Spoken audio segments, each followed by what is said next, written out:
नमस्कार साथियों, मैं जय मालाकार मालाकार क्लासेस में आप लोगों का स्वागत करता हूं। चलिए आप लोगों के लिए गणित का पेडागोजी से संबंधित कुछ नए पैटर्न के क्वेश्चन लेकर आया हुआ हूं, जो आप लोगों के एग्जाम के पॉइंट ऑफ व्यू से बहुत ही इंपॉर्टेंस होने वाले हैं। एग्जाम से पहले एक बार जरूर देख लीजिएगा और इसमें पहला क्वेश्चन आप लोगों के लिए रहेगा। तो चलिए देखते हैं, आप कमेंट करके जरूर बताइए कि उसका आंसर क्या होगा। कुछ क्वेश्चन आप लोगों के लिए भी होगा, क्योंकि अब आप लोगों की तैयारी अंतिम हो चुकी है, तो आप भी कुछ क्वेश्चनों को करने की कोशिश करें। तो आइए देखते हैं पहला क्वेश्चन जो आप लोगों के लिए है। आगमन विधि किस शिक्षण सूत्र पर आधारित है? देखिए, आगमन विधि कौन सा शिक्षण सूत्र पर आधारित होता है? प्रत्यक्ष से प्रमाण, स्थूल से सूक्ष्म, विशिष्ट से सामान्य, या फिर इसमें से सभी?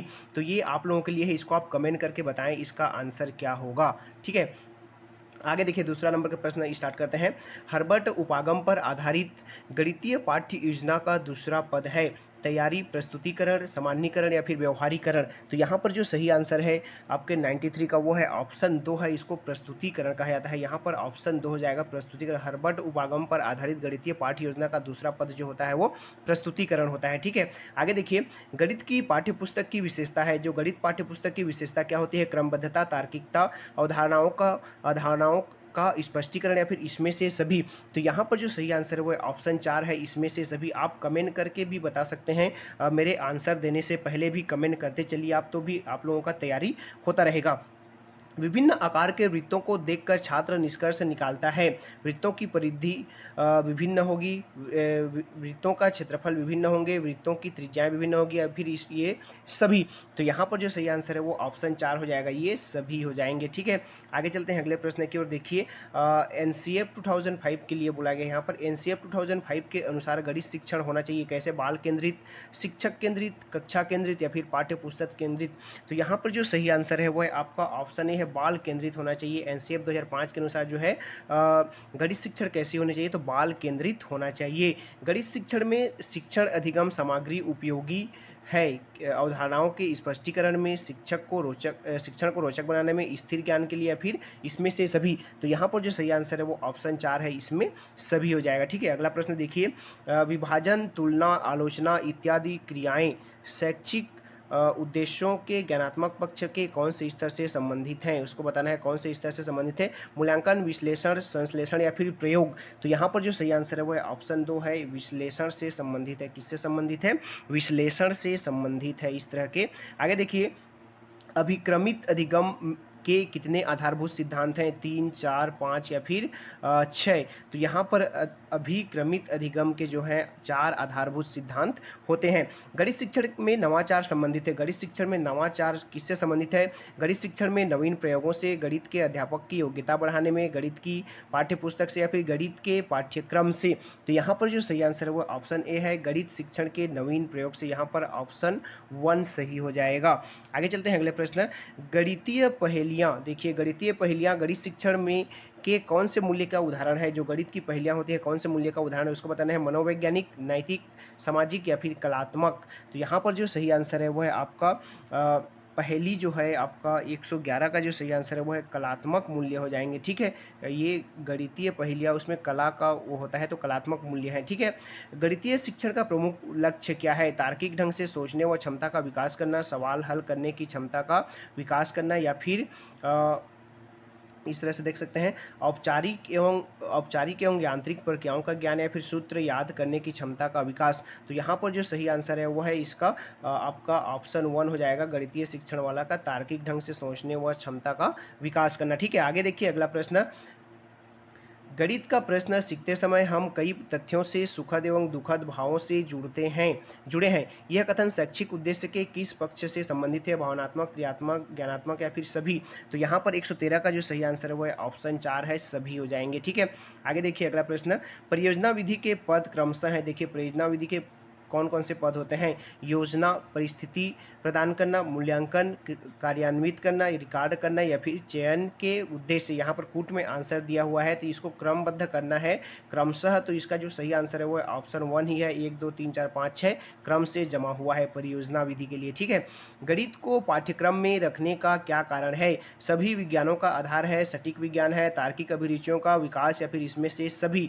तो यहाँ पर देखिए 115 का जो सही आंसर हो जाएगा वो ऑप्शन 3 हो जाएगा, तार्किक अभिरुचियों का विकास। यहाँ पर ऑप्शन 3 सही आंसर हो जाएगा, ना कि 4। ठीक है, आगे देखते हैं अगला प्रश्न, गणित शिक्षण में सूचना सिद्धांत तथा नियमों की जानकारी किस उद्देश्य से संबंधित है? सांस्कृतिक, भावनात्मक, क्रियात्मक या फिर ज्ञानात्मक? तो यहाँ पर जो सही आंसर है वो है ऑप्शन 4 है, ज्ञानात्मक पक्ष से संबंधित है। ऑप्शन 4 सही हो जाएगा। आगे चलते हैं अगले प्रश्न की ओर। प्रश्न इस तरह से है, कक्षा में छात्र अनेक त्रिभुजों के कोणों का मापन करते हैं, देखिए, तथा यह निष्कर्ष पर पहुंचते हैं कि त्रिभुज के तीनों कोणों का योग 180 अंश होता है। यह गणित शिक्षण की किस विधि पर आधारित है? निगमन, संश्लेषण, आगमन या फिर विश्लेषण? तो यहाँ पर जो सही आंसर हो जाएगा वो ऑप्शन 1 हो जाएगा, निगमन विधि पर आधारित होगा। ठीक है, आगे देखिए, निम्नलिखित में से किस विधि द्वारा गणितीय कथनों को सिद्ध किया जाता है? गणितीय कथनों को सिद्ध किया जाता है, आगमन, तार्किक या फिर निगमन या फिर इसमें से सभी? तो यहाँ पर जो सही आंसर है उसको निगमन विधि से किया जाता है। गणितीय तथ्यों को सिद्ध किया जाता है तो निगमन विधि से सिद्ध किया जाता है।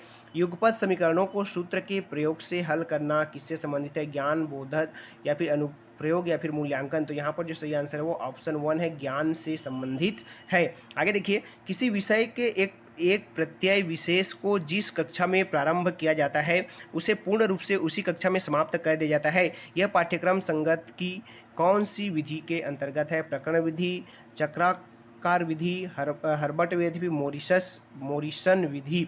तो यहाँ पर जो 95 का जो सही आंसर है वो ऑप्शन 4 है, इसको मोरिसन विधि कहा जाता है। इस तरह के जो होता है उसको मोरिसन विधि कहा जाता है।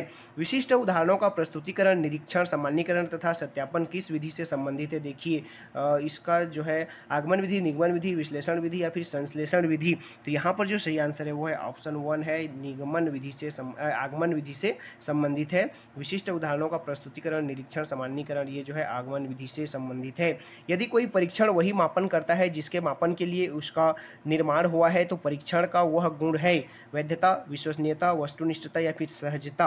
तो यहाँ पर जो सही आंसर है वो ऑप्शन 1 हो जाएगा, वैधता है। ठीक है, ऑप्शन 1 सही हो जाएगा। आगे बढ़ते हैं अगले 98 नंबर के प्रश्न की ओर। एनसीईआरटी द्वारा प्रदत्त पाठ योजना के प्रारूप का पहलू नहीं है? अदा, प्रदा, प्रक्रिया या फिर अनुभव? तो यहाँ पर जो सही आंसर है वो है ऑप्शन 4 है, अनुभव जो होता है उसका पहलू नहीं होता है। गणित में इकाई योजना का उद्देश्य नहीं है। गणित शिक्षण सीखने के अधिक अवसर प्रदान करना, गणित की विषय वस्तु को व्यवहारिक बनाना, गणित के सूत्र याद करना, मूल्यांकन हेतु उचित प्रविधियों का निर्धारण? तो यहाँ पर जो सही आंसर है वो ऑप्शन 4 हो जाएगा, गणित मूल्यांकन हेतु उचित प्रविधियों का निर्धारण। ये ऑप्शन 4 उसका उद्देश्य नहीं है। ठीक है, आगे देखिए, गणित संबंधित अवधारणाओं के स्पष्टीकरण हेतु तर्क करना, वाद विवाद करना, निष्कर्ष निकालना शैक्षिक उद्देश्यों के किस पक्ष से संबंधित है? तो यहाँ पर जो सही आंसर है वो है ऑप्शन 1 है, ज्ञानात्मक पक्ष से संबंधित है। ऑप्शन 1 हो जाएगा। आगे देखिए, गणित के अध्ययन में रुचि उत्पन्न करने व ज्ञान को स्थायी बनाने हेतु शिक्षक द्वारा प्रयुक्त साधन होते हैं? पाठ्यक्रम संबंधित, मूल्यांकन संबंधित, शिक्षक साधन या फिर सहायक सामग्री? तो यहाँ पर जो सही आंसर है वो ऑप्शन 4 है, वो सहायक सामग्री होते हैं। ठीक है, आगे देखिए अगला प्रश्न की ओर बढ़ते हैं। अगला प्रश्न इस तरह से है, गणित शिक्षण में नवाचार से संबंधित नहीं है। कक्षा शिक्षण, वस्तुनिष्ठ अनुदेशन, अभिक्रमिक अनुदेशन या फिर दल शिक्षण? तो यहाँ पर जो सही आंसर है वो है ऑप्शन 1 हो जाएगा, कक्षा शिक्षण जो है नवाचार से संबंधित नहीं है, बाकी सभी नवाचार से संबंधित है। अभिक्रमित अधिगम एवं अनुदेशन का प्रकार नहीं है। रेखीय अभिक्रमित अनुदेशन, शाखीय अभिक्रमित अनुदेशन, अवरोह अभिक्रमित अनुदेशन या फिर आरोही अभिक्रमित अनुदेशन? तो यहाँ पर जो सही आंसर है वो ऑप्शन 3 है, ऑप्शन 3 इसका सही आंसर हो जाएगा। आगे देखिए, निदानात्मक परीक्षण में प्रश्नों का चयन किया जाता है संपूर्ण पाठ्यक्रम से, किसी प्रकरण के एक विशेष भाग से, किसी एक अध्याय से या फिर किसी एक प्रकरण से? तो यहाँ पर जो सही आंसर है वो ऑप्शन 1 हो जाएगा, संपूर्ण पाठ्य पुस्तक से जो है निदानात्मक परीक्षा के प्रश्नों का चयन किया जाता है। अंतिम प्रश्न, तर्क शक्ति, स्मरण शक्ति, मौलिकता, चिंतन यदि सभी मानसिक शक्तियों का विकास गणित के किस मूल्य से संबंधित है? व्यवहारिक मूल्य, सामाजिक मूल्य, बौद्धिक मूल्य या फिर कलात्मक मूल्य? तो यहाँ पर जो सही आंसर है वो है ऑप्शन 4 हो जाएगा, कलात्मक मूल्य हो जाएगा। तो ये थे कुछ इंपॉर्टेंट क्वेश्चन। आई होप अच्छा लगा होगा। अच्छा लगा हो तो वीडियो को लाइक कीजिएगा, चैनल पर नए हैं तो चैनल को सब्सक्राइब कर लीजिएगा। नमस्कार, जय हिंद।